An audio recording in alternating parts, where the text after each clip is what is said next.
2011년에 부산저축은행 비리 사건 무마를 해준 게 윤석열과 박영수였고 그 대가로 이런 거래가 이루어졌던 거 아니냐 이런 의혹서부터 많은 것들이 이야기가 있었음에도 검찰은 그 부분은 다 무시하고 오직 대장동 사건은 이재명 대통령만을 표적으로 해서 달려갔었습니다.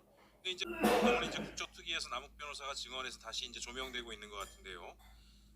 윤석열 아버지 윤기준 교수 집 예전에 김만배, 대장동의 김만배의 누나가 이제 인수한 건 관련해서 당시에도 말이 많지 않았습니까? 예, 그렇습니다. 그때는 뭐 이제 일부 언론에서는 우연 아니냐 이제 검찰 쪽 입장도 그랬던 것 같아요. 근데 여러 가지 의혹들이 여러 채널을 통해서 당시에도 있었습니다. 이거 우연이라고 보기가 참 힘들다. 예, 그렇습니다. 그래서 어찌 보면 당시에 보게 되면 그 대장동 대출 브로커였던 조호영 씨가 2011년에 부산저축은행 비리 사건 무마를 해준 게 윤석열과 박영수였고 그 대가로 이런 거래가 이루어졌던 거 아니냐 이런 의혹서부터 많은 것들이 이야기가 있었음에도 검찰은 그 부분은 다 무시하고 오직 대장동 사건은 이재명 대통령만을 표적으로 해서 달려갔었습니다.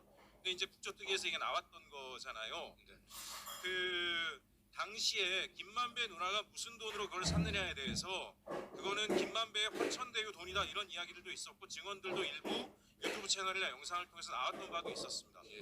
어쨌든 검찰은 이런 것들을 다 무시하고 오직 이재명 대표 한 사람만을 표적으로 해서 달려왔는데요.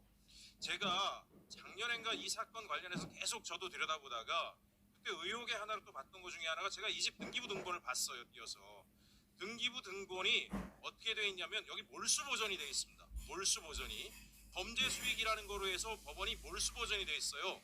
그러면 이거는 대장동 자금이다라고 법원이 본 게 아닌가라는 의심이 들었고 그러면 결국 이 돈이 김만배 누나의 개인적인 돈이 아니라 대장동 화천대유의 돈이 김만배 누나를 통해서 건너갔다라고 하는 것이 되는 것이고 윤석열이 대장동 사건에 깊숙하게 연루돼 있다라고 하는 하나의 증거가 되는 것인데 이런 것들이 왜 검찰이 모를 리가 없었는데 다 무시하고 이렇게 진행돼 왔을까? 그런 차에 마침 지금 남욱 변호사가 박영수가 다리를 놔서 거래가 이루어진 거다라고 하는 이야기가 나오지 않았습니까? 그래서 장관이 오늘 마침 이제 부패재산 몰수부터 해서 여러 가지 법안들이 되는데 저는 이 사건을 다시 들여다봐야 된다는 생각을 합니다. 그래서 2019년에 윤석열 아버지 윤기준 교수 집 거래뿐만이 아니라 당시에 이미 어떤 말까지 있었냐면 대장동의 그분은 이재명 대통령이 아니라 윤석열이다라고 하는 이야기가 공공연히 나왔음에도 불구하고 검찰은 전혀 이것을 지켜보거나 바라보지 않았다.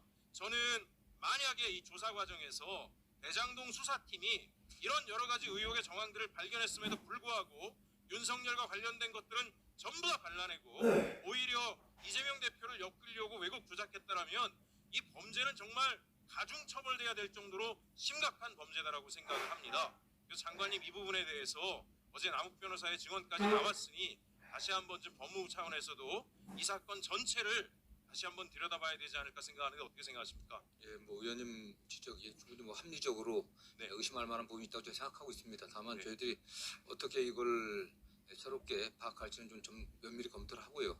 네.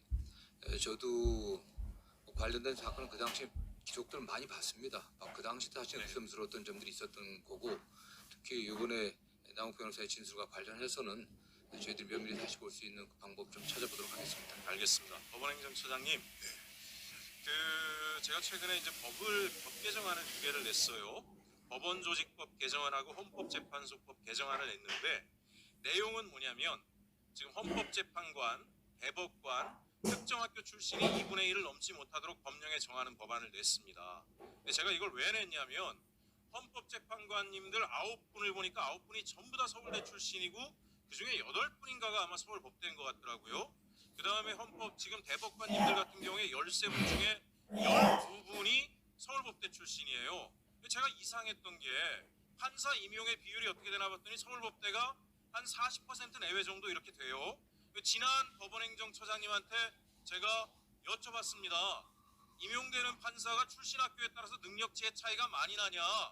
그랬더니 당시 법원행정처장이 능력치의 차이가 없고 모든 판사는 양심과 법률에 따라서 공정하게 국민을 위해서 재판을 한다고 답변을 했어요.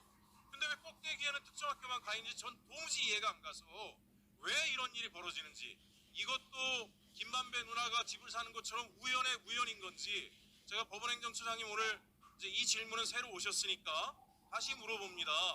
도대체 판사들은 여러 대학에서 골고루 나오고 있는데 왜 헌법재판관과 대법관은 특정 대학 출신들이 다 하고 있는 이유가 뭐냐?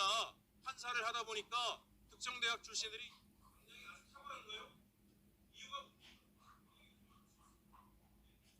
그 이유에 관해서 뭐 말씀드리기는 어렵습니다만은 그 헌법재판소 재판관은 차치하더라도 대법원의 구성된 대법관의 구성은 다양화해야 된다라는 사회적 목소리가 크다는 것을 잘 알고 있습니다.